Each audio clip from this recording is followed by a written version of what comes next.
इस वीडियो को शुरू करने से पहले एक चेतावनी, जो आप आगे सुनने वाले हैं वो सिर्फ एक कहानी नहीं बल्कि उस जगह की सच्चाई है जिसे दुनिया ने नजरअंदाज किया, जिसे नक्शों से मिटा दिया गया और जिसे इंसान ने भूल जाने की कोशिश की, लेकिन वो जगह अब फिर से जाग रही है। ये कहानी है एक ऐसे श्रापित द्वीप की जहाँ कदम रखने का मतलब है जिंदा लाश बन जाना। अगर आपके दिल में डर के लिए जगह नहीं है तभी आगे बढ़िए, वरना अभी लौट जाइए, क्योंकि एक बार ये कहानी शुरू हुई तो आपकी रातों की नींद और दिमाग की शांति हमेशा के लिए खत्म हो सकती है। यह कहानी उस द्वीप की है जिसे दुनिया के किसी भी नक्शे में दर्ज नहीं किया गया है। एक ऐसा द्वीप जो सिर्फ एक अफवाह के तौर पर वैज्ञानिकों और खोजकर्ताओं के बीच चर्चा में था, लेकिन किसी ने कभी उसकी तस्वीर नहीं देखी, न ही उसका कोई प्रमाण मिला। परंतु इस कहानी की शुरुआत होती है एक युवा खोजी दल से, जो प्रशांत महासागर के एक अज्ञात कोने में तूफानों से भरे मौसम में एक परित्यक्त सैटेलाइट सिग्नल का पीछा करते हुए उस द्वीप तक पहुंचा। यह द्वीप चारों ओर से धुंध से घिरा हुआ था। सूरज की रोशनी यहाँ शायद ही पहुंचती हो, और द्वीप की मिट्टी काली, सड़ी हुई और हमेशा नमी से भरी रहती थी। पेड़ पौधे आकार में अजीब, जैसे कांटेदार हाथ आसमान की ओर फैला रहे हों, और हर पेड़ की जड़ से हल्की हल्की चीखें आती थीं, जैसे कोई दर्द में हो। इस दल में 5 सदस्य थे: रोहित, नेहा, कबीर, तन्वी और अर्जुन।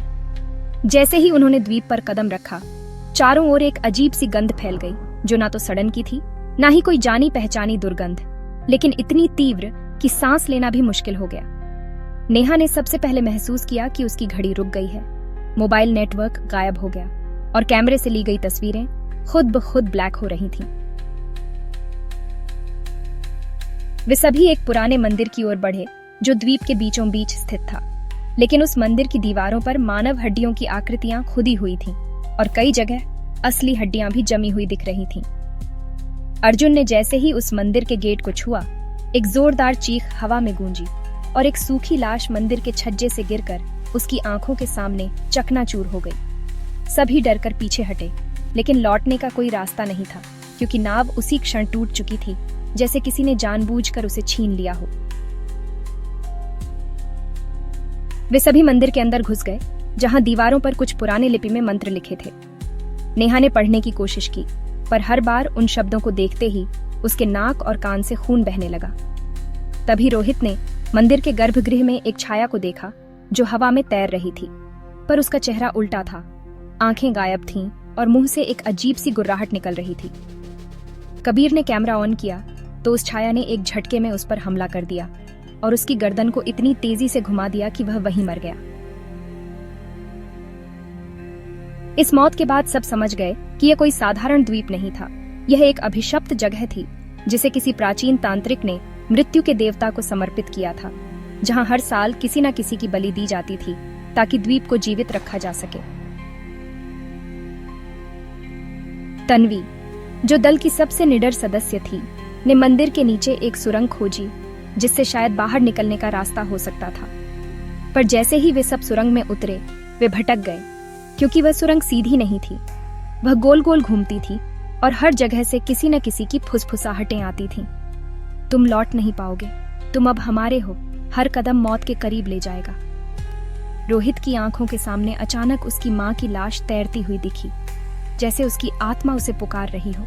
लेकिन जब उसने हाथ बढ़ाया तो वह लाश धुएं में बदल गई और एक आवाज आई, तू हमारा अगला बलिदान होगा।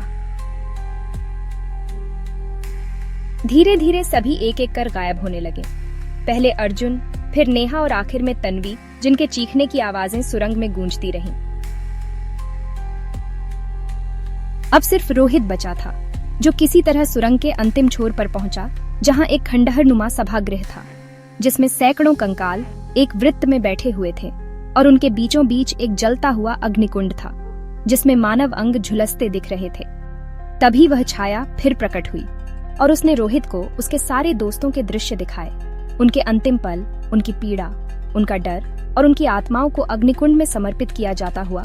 रोहित के सामने अब 2 विकल्प थे, या तो वह भागने की कोशिश करे या आत्मसमर्पण कर दे ताकि यह चक्र पूरा हो सके।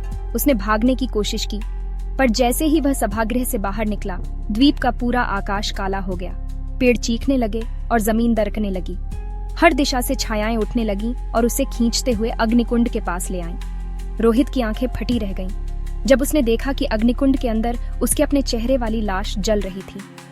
वह समझ गया कि वह पहले ही मर चुका था और यह सब आत्मा का भ्रम था। उसकी आत्मा जलते हुए धुएं में बदल गई और वह द्वीप के अभिशाप का हिस्सा बन गया। आज भी कोई इस द्वीप की तरफ जाने की हिम्मत नहीं करता और जो भी जाता है कभी लौट कर नहीं आता। सैटेलाइट हर बार उस स्थान पर सिर्फ धुंध और काले बादलों की छाया दिखाते हैं, जैसे यह द्वीप सिर्फ उन्हीं के लिए है जिन्हें खुद मौत ने बुलाया हो। वैज्ञानिक इसे ब्लैक साइलेंस जोन कहते हैं, पर स्थानीय मछुआरे इसे शैतान का पेट कहते हैं। जहां कोई गया तो वापस नहीं आया। द्वीप आज भी जिंदा है और हर साल एक नई आत्मा की तलाश में खुद को समुद्र की सतह पर लहराता है, इंतजार करता है किसी मूर्ख के कदमों का जो सोचता है कि ये बस एक कहानी है। अगर आप अब भी यहाँ तक सुन रहे हैं तो समझ लीजिए आपकी हिम्मत साधारण नहीं है। लेकिन याद रखिए, ये सिर्फ एक कहानी नहीं थी, ये एक चेतावनी थी।